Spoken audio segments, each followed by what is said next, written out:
ठीक, बोलिए।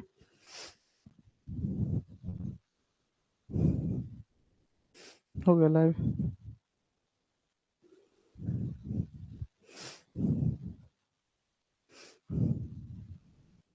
चलो करें। तो चलिए, नमस्कार बच्चों।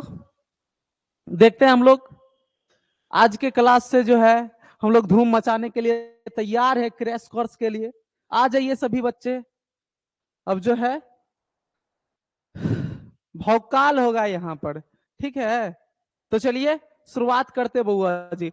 हम लोगों ने सोचा कि अगर किसी भी चीज को जो है पढ़ने से पहले जो है उन चीजों का इंट्रोडक्शन अगर कर लिया जाए तो ज्यादा बेटर होगा, ठीक है। तो हम लोग जो है 12th फिजिक्स का क्रैश कोर्स हम लोग पढ़ने जा रहे हैं। तो सबसे पहले तो ये समझ में आना चाहिए कि हम लोग को 12th फिजिक्स में कौन कौन चैप्टरों से गुजरना था। चलिए, उसको अगर डिटेल से ना ही पढ़ते हैं, क्रैश कोर्स के भांति ही पढ़ते हैं, जो मेन मेन पॉइंट है, मेन मेन टॉपिक है, और किन चैप्टर में मेन मेन पॉइंट है और किन चैप्टर में मेन मेन टॉपिक है, उन चीजों को हम लोग यहाँ पर जो है इंट्रोडक्शन के माध्यम से हम लोग देखने वाले हैं। तो चलिए भैया शुरुआत करते हैं। मजेदार टॉपिक से शुरुआत करेंगे जो हम लोग का फर्स्ट ब्रांच कहलाता है। और आप लोग को पता होना चाहिए कि जो 12th फिजिक्स को कितने भागों में बांटा गया है, ठीक है। 12th फिजिक्स के कितने भागों में बांटा गया है, ठीक है।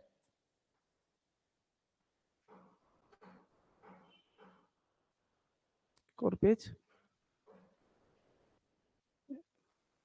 ठीक है। 12th फिजिक्स के कितने भागों में बांटा गया है, इन चीजों को हम लोग देखेंगे। तो चलिए देखते हैं बुआ जी। इस 12th फिजिक्स को जो है 12th फिजिक्स को जो है फिजिक्स को जो है 3 भागों में बांटा गया है। कितने भागों में बांटा गया है? 3 भागों में। पहले उन तीनों का नाम मैं बोर्ड पर लिखता हूं, तब उसके बाद हम लोग जो है इन चीजों के बारे में स्टडी करेंगे।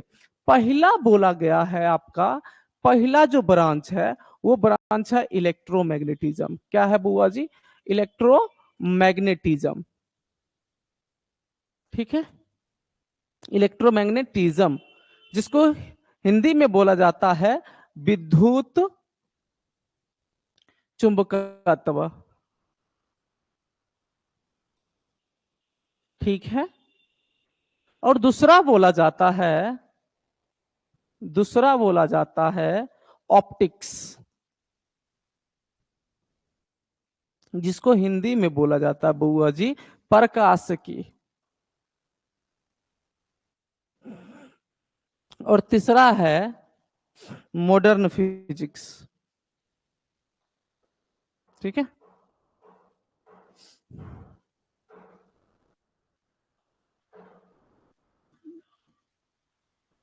मॉडर्न फिजिक्स, आधुनिक भौतिकी।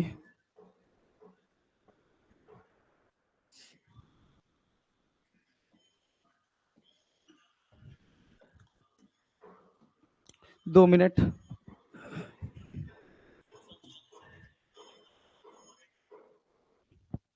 चलिए सुनिए, हमने क्या बोला कि हमने ये बोला कि इस 12th फिजिक्स को जो है 3 भागों में बांटा गया है। पहला है इलेक्ट्रोमैग्नेटिज्म, दूसरा है ऑप्टिक्स, तीसरा है मॉडर्न फिजिक्स। और ये एनसीईआरटी के अनुसार जो है इस पहले ब्रांच के अंतर्गत जो है 1 से लेकर 88 तक का जो चैप्टर होता है वो इलेक्ट्रोमैग्नेटिज्म के अंतर्गत आता है। और उसके बाद जो है 9 और 10 नंबर चैप्टर जो है ये प्रकाशिकी के अंतर्गत आता है। और उसके बाद 11 से लेकर 15 तक का जो चैप्टर होता है वो मॉडर्न फिजिक्स के अंतर्गत आता है, ठीक है। किसके अंतर्गत आता है? मॉडर्न फिजिक्स के अंतर्गत आता है। थोड़ा मॉडर्न मिस्टेक लिखा चुका है, अरे यार, मॉडर्न, ठीक है। तो 11 से लेकर के 15 तक का जो चैप्टर है वो मॉडर्न फिजिक्स अर्थात ये आधुनिक भौतिकी के अंतर्गत आता है। तो इन 3 ब्रांचों के अंदर हम लोग का जो है 15 टॉपिक, 15 चैप्टर्स जो है इसके अंदर है। अब बिहार बोर्ड जो है किन किन ब्रांचों से कितना मार्क्स का क्वेश्चन पूछती है, इन चीजों के बारे में हम लोग जानेंगे। तो आपका इलेक्ट्रोमैग्नेटिज्म का जो चैप्टर होता है, ब्रांच होता है, इन ब्रांच से जो है बिहार बोर्ड जो है 35 मार्क्स का क्वेश्चन पूछती है। ठीक है, 35 मार्क्स का क्वेश्चन पूछती है बिहार बोर्ड जो है इलेक्ट्रोमैग्नेटिज्म से 35 मार्क्स का क्वेश्चन पूछती है। और आपके ऑप्टिक्स से जो है 15 मार्क्स का क्वेश्चन पूछती है। और उसके बाद जो है इस मॉडर्न फिजिक्स से 20 मार्क्स का क्वेश्चन पूछती है। ठीक है, तो आप जोड़ लीजिए 35 प्लस 15 प्लस 20 बराबर कितने हो जाते हैं बुआ जी? 70 मार्क्स का क्वेश्चन बिहार बोर्ड जो है आपको एग्जाम लेता है। आपका जो है रिटन एग्जाम जो होता है, प्रैक्टिकल छोड़ करके जो है वो एग्जाम जो होता है वो कितने मार्क्स का होता है?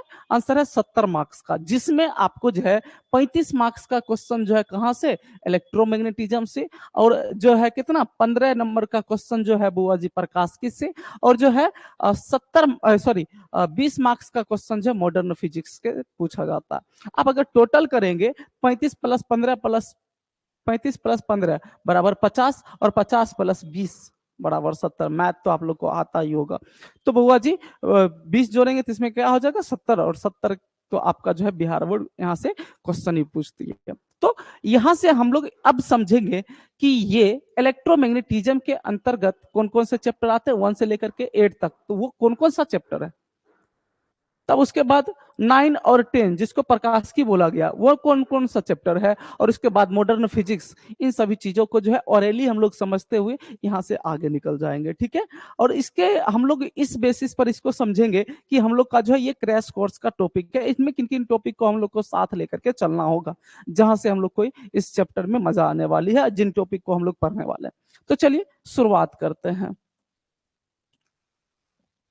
हम लोग का पहला जो ब्रांच है, आपको मैंने बोला था कि इलेक्ट्रोमैग्नेटिज्म, जिससे मैंने बोला था कि कितना मार्क्स का क्वेश्चन पूछता है बिहार बोर्ड?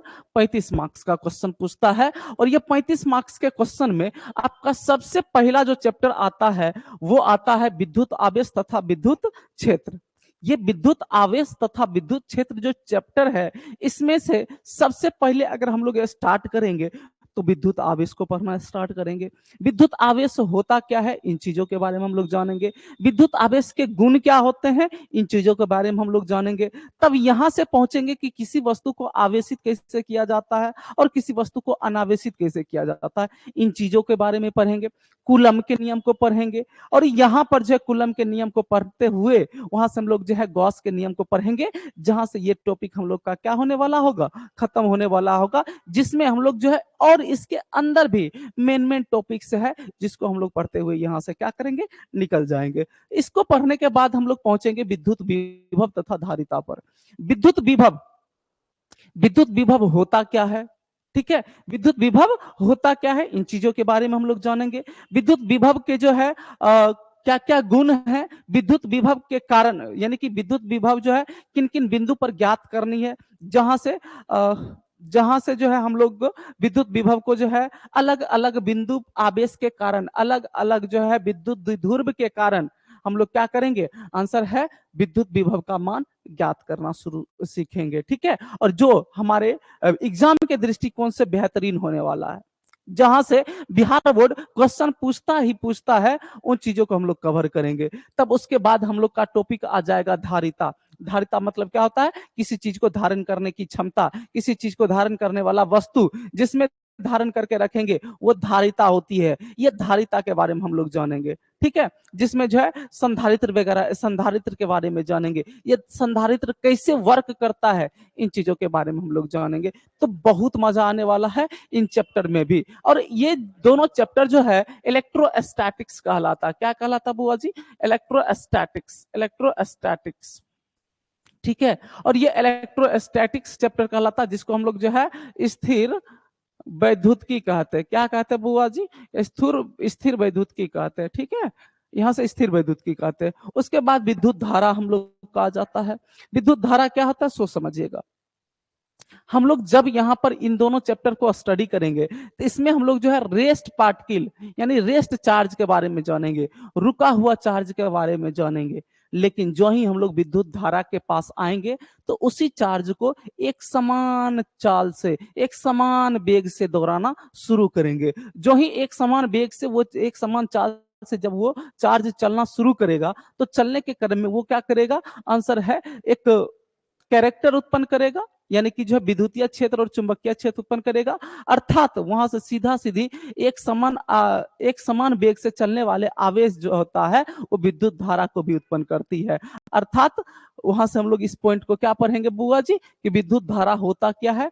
तो सीधा सीधी यहां से समझना है कि जब आवेश एक जगह से दूसरे जगह तक चलता है तो उसे हम लोग क्या कहते हैं, उस प्रक्रिया को हम लोग क्या कहते हैं, विद्युत धारा कहते हैं। अर्थात अगर आप इसके इस डिफिनेशन से संतुष्ट नहीं होते हैं तो और भी इनके डिफिनेशन है। आवेश के सतत प्रवाह को क्या कहते हैं बुआ जी, आंसर है विद्युत धारा कहते हैं। या फिर आवेश एक जगह से दूसरे जगह तक एनर्जी को ले जाता है, इस प्रक्रिया को हम लोग क्या कहते हैं, विद्युत धारा कहते हैं। तो इसमें भी बहुत बेहतरीन बेहतरीन टॉपिक को हम लोग पढ़ेंगे। इसी में हम लोग प्रतिरोध के बारे में पढ़ेंगे, प्रतिरोधकता के बारे में पढ़ेंगे, ओम के नियम को पढ़ेंगे। इसी में हम लोग जो है ड्रिफ्ट वेलोसिटी के बारे में भी पढ़ेंगे। तो बहुत मजा आने वाला है, हम लोग जो है धूम मचाने वाले हैं इस चैप्टर में। उसके बाद जो है हम लोग जो है पढ़ेंगे कहां बुआ जी, आंसर है गतिशील आवेश तथा चुंबकत्व। गतिशील आवेश तथा चुंबकत्व क्या होता है बुआ जी, गतिशील आवेश। देखिए बुआ जी, अब हमने क्या बोला कि यहाँ पर इन दोनों चैप्टर में जो है आवेश रुका हुआ था, इसमें एक समान वेग से चलना शुरू किया। अब उसके बाद गतिशील आवेश होगा। अब गतिशील आवेश का जो है कुछ और भी कैरेक्टर होता है, आंसर यस सर, गतिशील आवेश के और भी कैरेक्टर होता है। गतिशील आवेश जो है ना केवल और केवल विद्युतीय क्षेत्र ही, सॉरी, विद्युत धारा ही उत्पन्न नहीं करता। फिर से सुनिए, अगर मैंने बोला कि मान लीजिए यहां पर आवेश है और ये एक समान वेग से गतिशील है, ये भी कांस्टेंट है, ठीक है। अब कहता है कि जब ये कांस्टेंट है तो ये चलने के क्रम में केवल विद्युत धारा ही नहीं बनाता है, ठीक है। चलने के क्रम में ये विद्युत धारा के साथ साथ विद्युतीय क्षेत्र और चुंबकीय क्षेत्र, यानी जो है विद्युतीय क्षेत्र यानी ई और बी भी, यानी कि विद्युतीय क्षेत्र चुंबकीय क्षेत्र को क्या बोला जाता है, किसके द्वारा रिप्रेजेंट किया जाता है, बी के द्वारा रिप्रेजेंट किया जाता है। तो विद्युतीय क्षेत्र ई और जो है चुंबकीय क्षेत्र क्या बुआ जी, बी भी उत्पन्न किया जाता है। तो जहां से हम लोग जो है गतिशील आवेश के बारे में पढ़ेंगे, और गतिशील आवेश विद्युतीय क्षेत्र और चुंबकीय क्षेत्र दोनों उत्पन्न करेगा।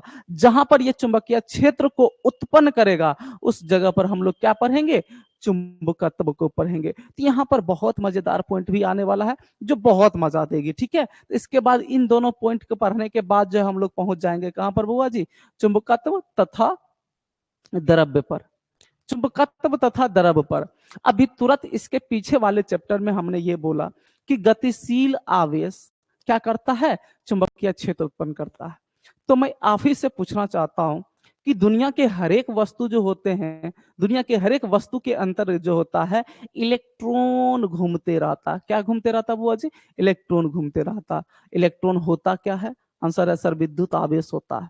इलेक्ट्रॉन जब विद्युत आवेश होता है तो इसका मतलब है कि दुनिया के हर एक वस्तु के अंदर आवेश घूमता है, और आवेश घूमता है तो आवेश क्या क्या उत्पन्न करता है, विद्युतीय क्षेत्र और चुंबकीय क्षेत्र। इसका मतलब है कि चुंबकीय क्षेत्र के कारण ये किसी दूसरे वस्तु को अपनी ओर खींचना चाहिए, आंसर ये है ये नहीं खींचता है।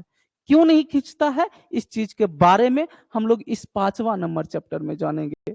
अर्थात अगर हम हैं तो हमारे अंदर भी इलेक्ट्रॉन घूम रहा है।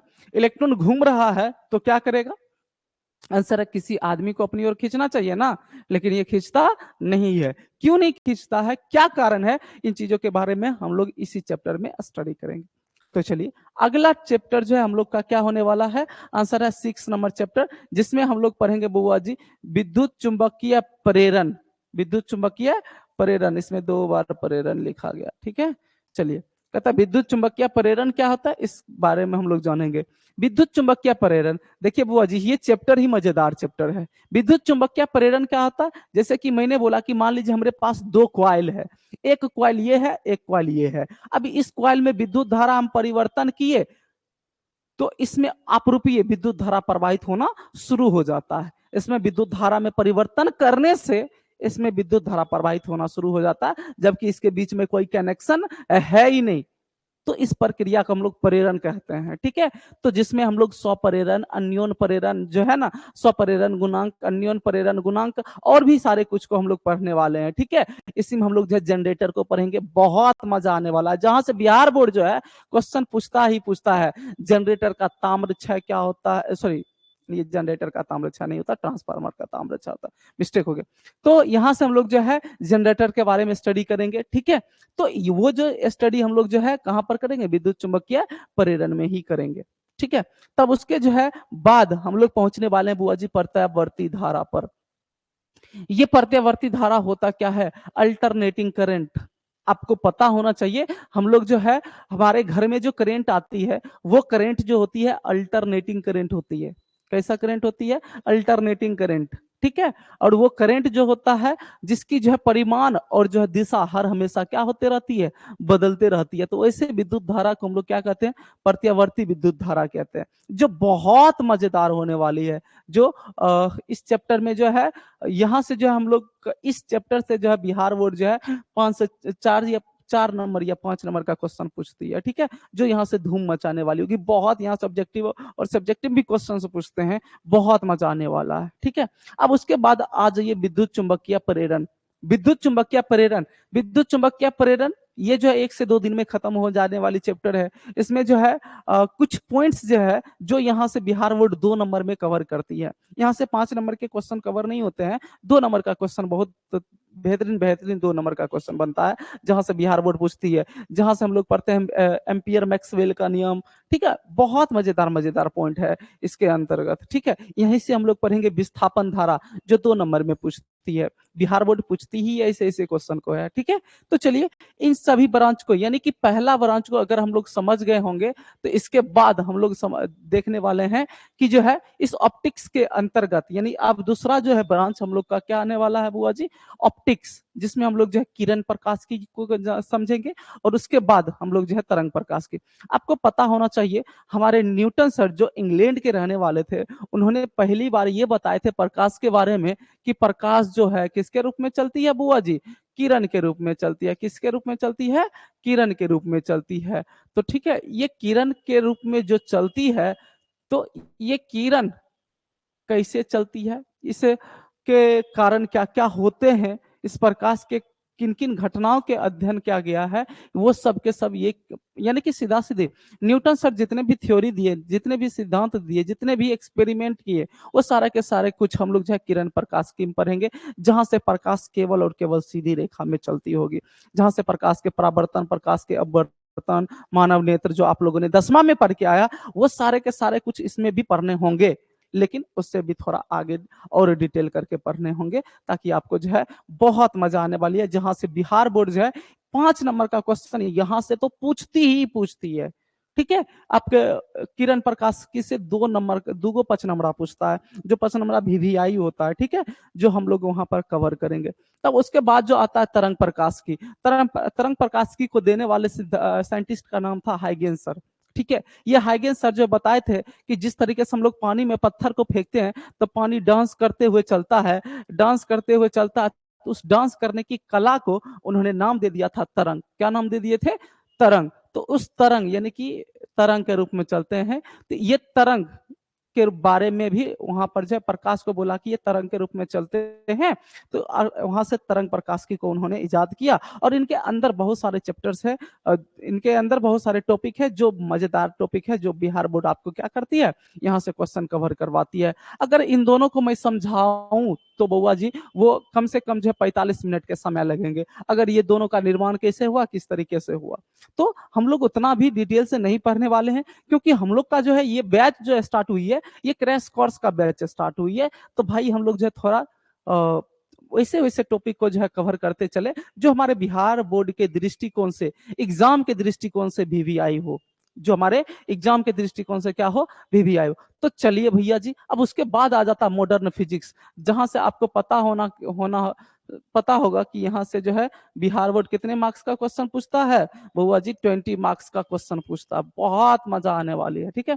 बिहार बोर्ड यहाँ कितने मार्क्स का क्वेश्चन पूछती है? 20 मार्क्स का क्वेश्चन पूछती है। तो चलिए, पहला नंबर जो होता है क्या बुआ जी? आंसर है विकिरण तथा द्रव्य की द्वैत प्रकृति। पहला क्या होता है? विकिरण तथा द्रव्य की द्वैत प्रकृति। विकिरण तथा द्रव्य की द्वैत प्रकृति, यहां से जो है बहुत मजा आने वाला है भैया, जहां से प्रकाश प्रकाश विद्युत समीकरण को पढ़ेंगे। पानी है सर, लाए थे?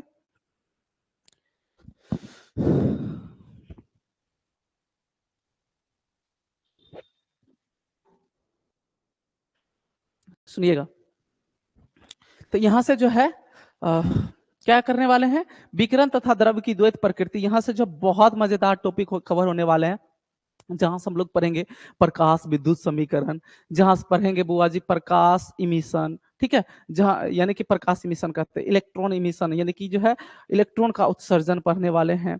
बहुत मजेदार पॉइंट इस पे होने वाले हैं, ठीक है। बहुत मजेदार, जहां से जो प्रकाश विद्युत समीकरण को जो है आइंस्टीन सर ने किस तरीके से व्याख्या करी है।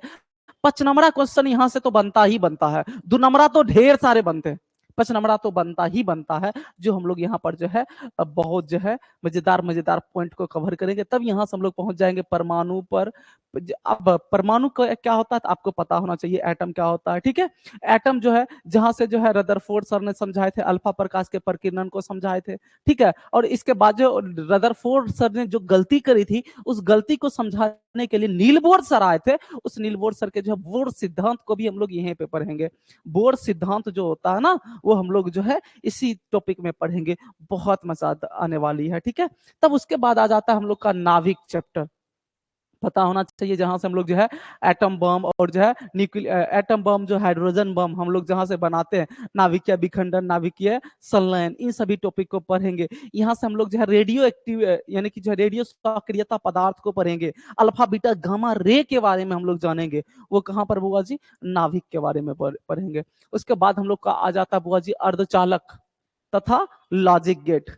बुआ जी अर्धचालक तथा लॉजिक गेट, ये आप तो जानते हैं कि अर्धचालक क्या आता है? सेमीकंडक्टर। जब से सेमीकंडक्टर का उत्पत्ति हुई है, इस पूरी दुनिया में 4 चांद लग चुका है। ये बात सबको पता होना चाहिए कि जो है कि जब से सेमीकंडक्टर का यूज हुआ है, इस दुनिया में क्या लग चुका है? 4 चांद। आज आप पढ़ रहे हैं, आज हम यहाँ पढ़ा रहे हैं और अपने घर पे आप पढ़ रहे हैं, वो किसके वजह से? इसे सेमीकंडक्टर के वजह से। आज ये सेमीकंडक्टर नहीं होता तो आंसर है छोटा सा छोटा डिवाइस नहीं बन पाता। आज आप ये माइक देख रहे हैं कितना छोटा है, ये छोटा बनने का रीजन यही है, सेमीकंडक्टर। तो सेमीकंडक्टर के सारे कुछ हम लोग यहाँ पर पढ़ेंगे। Logic gate, and gate, or gate, NOR gate, टॉर गेट, इन सभी चीजों के बारे में हम लोग जो है यहाँ पर पढ़ेंगे, ठीक है। तब उसके बाद आ जाती है संचार व्यवस्था। संचार व्यवस्था, संचार व्यवस्था की बात जो ही की जाए तो आपको पता होनी चाहिए, हम जो बोल रहे हैं और आप सुन रहे हैं वो भी क्या है? संचार व्यवस्था ही है।